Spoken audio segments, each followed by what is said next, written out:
Broadcasting live from the Business RadioX studios in Atlanta, Georgia, it's time for Atlanta Business Radio. Brought to you by OnPay. Built in Atlanta, OnPay is the top-rated payroll and HR software anywhere. Get 1 month free at onpay.com. Now, here's your host. Lee Cantor here, another episode of Atlanta Business Radio, and this is going to be a good one. But before we get started, it's important to recognize our sponsor, OnPay. Without them, we could not be sharing these important stories. Today on Atlanta Business Radio, we have Andrew Pentis, and he is with Student Loan Hero. Welcome, Andrew. Hey, thanks for having me. Well, before we get too far into things, tell us about Student Loan Hero. How are you serving folks? Yeah, absolutely. So what we do is we create free content, calculators, and tools that hopefully educate student loan borrowers and also future students about the best ways to either repay their existing debt or avoid debt in the future. We do that under the umbrella of LendingTree, which obviously offers a whole other suite of personal finance tools. Now, you're here to share a little bit of research you guys did about Georgia and the student loan moratorium. Can you tell us about that? Exactly. So if you're a student loan borrower, you already know that since March, this existing federal student loan repayment freeze has been hugely beneficial. It reduced interest rates to zero. It paused those payments without penalties, such as negative impacts on your credit reports. And this pause has been hugely beneficial nationally, but also specifically for borrowers in the state of Georgia. We can say that with certainty because Georgia has the third highest average student loan balance among states in this country, a number that checks in at $39,272. So obviously that's no small chunk of change for the average Georgian. That could equate to a monthly payment of, say, $200, $300, $400 or more, depending on their income. So having a break from that payment amount every month could be huge for those borrowers. Specifically in Atlanta, the average balance is even higher. It is actually $42,255. So if you're in Atlanta, you may be more likely to be counting on this student loan moratorium more so than your peers in other cities. But obviously the news here is that if you're a student loan borrower, it's probably high time to make a plan going forward because this moratorium is set to end at the end of January, despite what possible promises by the Biden administration to extend it. So now this was put in place during the pandemic as relief for these students, and then it's set to expire, I believe, at the end of this month, end of January. Yep, that's right. And as we said, the Biden administration has voiced support generally for borrower relief initiatives, so it's no surprise that it would embrace extending this moratorium. But the administration has not yet stated exactly to what date it would be extended. I think September might be a safe guess and an ideal estimate for borrowers. So that would give them additional months to be able to not worry about their federal student loans and be able to focus on other perhaps higher priority issues. Perhaps they have medical bills or they're taking care of family members as a result of the pandemic.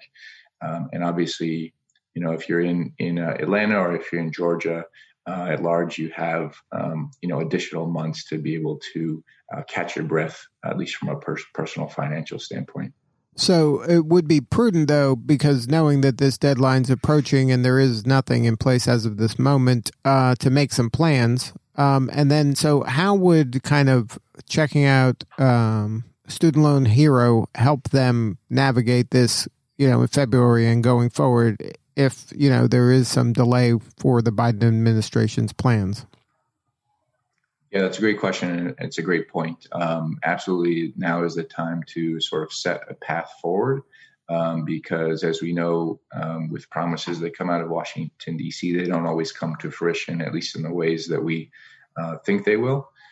So even if the moratorium is extended, it's great to have a plan for how you would handle the resumption of your payments.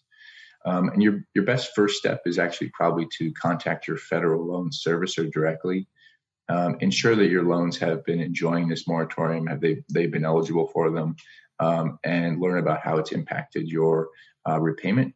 Your balance should not have grown at all during the moratorium, and you should not have suffered any sort of negative credit impacts as a result of it. So it's best to contact your federal loan servicer and really understand those options.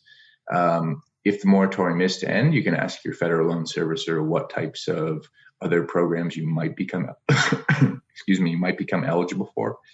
You can pause or decrease your payments using programs like deferments or forbearances or income-driven repayment. Unfortunately, federal loan servicers are not always known for their top-notch customer service, and that's where free resources like Student Loan Hero can come in. If you have a particular question about what's going on broadly with student loan debt policy in this country, we're tracking the news at studentloanhero.com.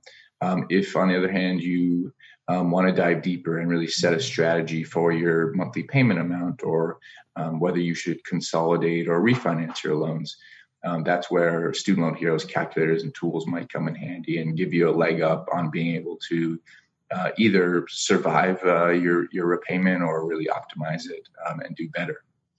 So now, what is the, everybody wants to have lower payments and better deals. Is this something that you can, like your house, you can refinance whenever interest rates go lower? How often should you be refinancing? Is it possible to refinance? How does that work? Yeah, so if you're familiar with mortgaging, refinancing your mortgage, it's really not all that different with the process of refinancing a student loan, with the exception of this big caveat, and that is that while it's possible to refinance both federal and private student loans, it's not always wise to do so.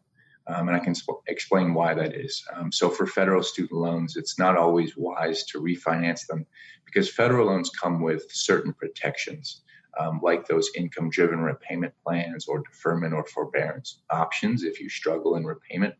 They also come with these unique unicorn one-time only benefits like this moratorium.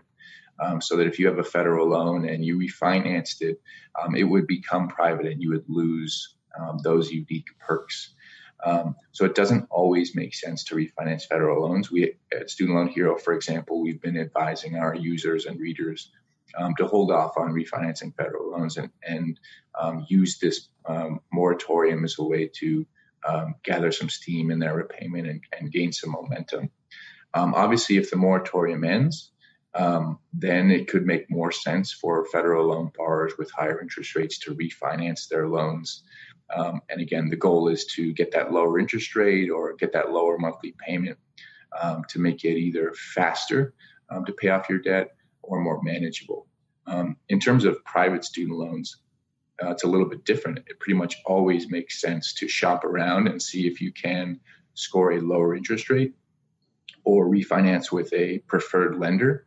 Much the same way that if you have a mortgage on your house, it's good to keep an eye on interest rates. And absolutely, interest rates for student loan refinancing specifically are at record lows. So that if you do have that private loan and say it's 8, 9, 10 or more percent in terms of its APR, you can shop around with traditional banks and credit unions, but also online lenders that may be able to offer you interest rates as low as variable interest rates as low as 2, 3, 4%, or fixed interest rates, a tick higher than that. So certainly it can be a hugely beneficial financial move for many student loan borrowers. So now, is there any kind of relief for people who are in kind of a chronic joblessness state? Fortunately, there are some good options for that. So if you are a federal student loan borrower and perhaps you're not eligible for this moratorium, you could talk to your loan servicer about what's called an unemployment deferment. That basically allows you to pause your payments for up to 3 years while you're looking for new work. The negative of that program is that interest will continue to accrue on your balance while you're basically taking a break from your repayment. So when you do resume repayment, your balance would have grown. One way to sort of cut into that interest is to use an income-driven repayment plan. Those plans are especially helpful because they cap your monthly dues at a percentage of your income. So say you lost your full-time job, lost your salary, but you're able to pick up maybe some part-time work and earn a little bit of money. Your new monthly payment under an income-driven repayment plan would reflect your new level of income so that you can continue making on-time payments and full payments toward your debt without worrying about being able to keep up or falling into delinquency or default. Unfortunately, the options for private student loan borrowers are fewer, but absolutely the best path you can take is to talk to your lender about their options. Some private lenders do offer deferments and forbearances if you are struggling to find work and have been for some time. They're a little less willing to adjust your repayment plan, unfortunately. And that's where refinancing with another lender could come in handy, because you may be able to transition your private student loan debt to a lender that does offer more beneficial safety nets. So there's no type of forgiveness. There's no way that you can kind of get the loan kind of, zeroed out by doing something, any kind of service, right? Yes. So typically student loan forgiveness programs, whether they're offered by the federal government or by state governments, they typically require a certain type of employment. So student loan forgiveness programs are most common among professionals. If you're a doctor, a lawyer, there are typically programs in states that will say, if you serve in an underserved area or a rural area in our state, we will forgive a certain percentage of your debt. In terms of federal student loan forgiveness programs, the public service loan forgiveness program is the most popular, that draws the most headlines. And that program basically serves government and nonprofit employees able to discharge their debt after a certain duration of employment. There are similar federal programs for teachers. Unfortunately, student loan forgiveness programs for folks who are unemployed or underemployed are few and far between.